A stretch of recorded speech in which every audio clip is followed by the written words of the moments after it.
ఏంటిది?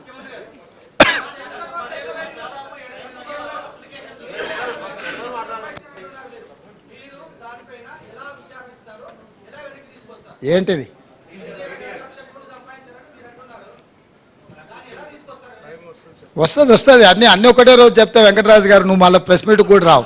డెఫినెట్గా నువ్వేం టెన్షన్ తీసుకోవచ్చు. ఏమన్నా నీకు తెలిసిన వివరాలు కూడా ఉంటే వాటిని కూడా ఇస్తాం. ఇప్పుడు ఆల్రెడీ కాళేశ్వరం మీద ఆర్డర్ ఇచ్చినాం, చూసినావు కదా.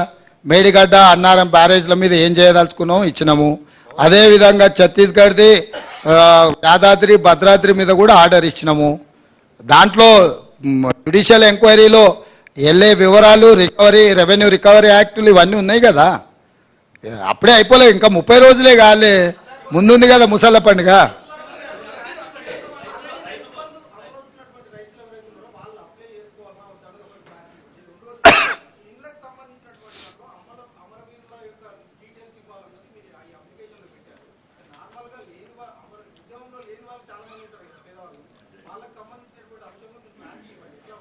ఇప్పుడు అందులో ఇచ్చిన క్లారిటీ చదువుకొని అవి దాని తర్వాత ఏమైనా సమస్యలు వస్తే డెఫినెట్గా వాటి అన్నిటిని కూడా పరిష్కరించే బాధ్యత చేస్తాం. ఇప్పుడు అదే చెప్తున్నాం, 30 రోజులే కాలేదు. ఈ రోజు ఏమేమి అడుగుతున్నాం ఆ వివరాలు ఇవ్వండి. అవి కాకుండా మిగతా సమస్యలు వాళ్ళు విజ్ఞాపన పత్రాలు ఇచ్చుకోవడానికి సపరేట్ కౌంటర్ పెట్టినాం అక్కడ. ఆ కౌంటర్లో మీరు ఏమి ఇచ్చినా తీసుకుంటే, ఇప్పుడు ప్రజావాణిలో ఎట్లయితే తీసుకుంటున్నామో గ్రామ సభలలో రేషన్ కార్డు లేని వాళ్ళు కావచ్చు, ఇతర సమస్యలు ఉన్న వాళ్ళు కావచ్చు, లేకపోతే వాళ్ళ భూమి విషయంలో వారసత్వంగా ఒకవేళ బదిలీ కాని సమస్యలు ఉండొచ్చు. ఏం సమస్యలు ఇచ్చినా కూడా అక్కడ దరఖాస్తు తీసుకుంటాము. ఇప్పుడు నీకేం సమస్య ఉన్నదో నేను కొన్నిసార్లు గుర్తించాను, నువ్వు రాసిస్తే ఆ సమస్యను సంబంధిత అధికారులు విచారణ చేస్తారు, వాటి ద్వారా పరిష్కారం చూపిస్తాం.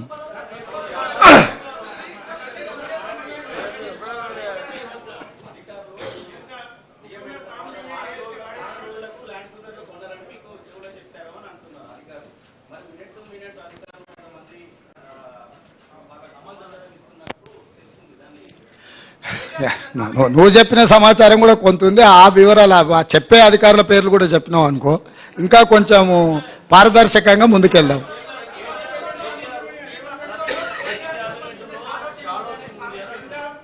మంచిదే కదా, షాడో టీం ఎందుకు? నిన్నటి వరకు మీరే మంత్రులు కదా, నిన్నటి వరకు మీరు మంత్రులు చేసిన వాళ్ళు మీ దగ్గరనే ఉన్నారు కదా, ఓడినా గెలిచినా. వాళ్ళనే షాడో మినిస్టర్స్గా పనిచేయమని ఉన్నారు. మంచిదే కదా, ఇన్ని రోజులు పని చేయలేదు, ఒళ్ళొంచలేదు. ఇప్పుడన్నా ఒళ్ళొంచ పని చేయండి. షాడో మినిస్టర్ ఉంటే తప్పేముంది?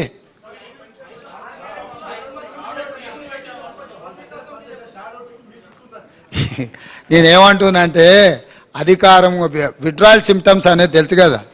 అంటే మా కొడంగల్ ప్రాంతంలో లేకపోతే నారాయణపేట ప్రాంతంలో కొన్ని ప్రాంతాలలో కల్తీ కళ్ళు ప్రభావం కొంచెం ఎక్కువ ఉంటుంది. మత్తుకళ్ళు అంటారు కదా, మందుకళ్ళు తాగినోడు సడన్గా మందుకళ్ళు దొరకకపోతే ఆ పిచ్చి పిచ్చి చేష్టల్ని తట్టుకోవడానికి కుటుంబ సభ్యులే మంచాన్ని కట్టేస్తారు తాళ్ళు పెట్టి. అధికారం పోయిన విడ్రాయల్ సిమ్టమ్స్ తోని కేటీఆర్ అట్లా మాట్లాడుతుండు. కొంతకాలం అతన్ని తాళ్ళు పెట్టి మంచాన్ని కట్టాల్సిన పరిస్థితి ఉంటుంది. ఈ అన్నిటిని మేమేం తప్పు అర్థం చేసుకోము. ఎందుకంటే అధికారం కోల్పోయిన బాధలోనో భయంలోనో రకరకాలుగా మాట్లాడుతుంటారు. షాడో టీం ఎందుకే? అసెంబ్లీలో నీకే మైక్ ఇచ్చి నువ్వే సూచన చేయి, నువ్వే సలహా చేయి, మేము తీసుకున్న నిర్ణయాలను విశ్లేషణ చేయమని బాహటంగా అసెంబ్లీలోనే అవకాశం ఇస్తుంటే మళ్ళీ ఇంక వెనకంగా షాడో టీం పెట్టేదేముంది? వస్తే స్టార్ట్ అయింది కదా, ఇంకా అది ఇప్పుడే మొదలైంది కదా.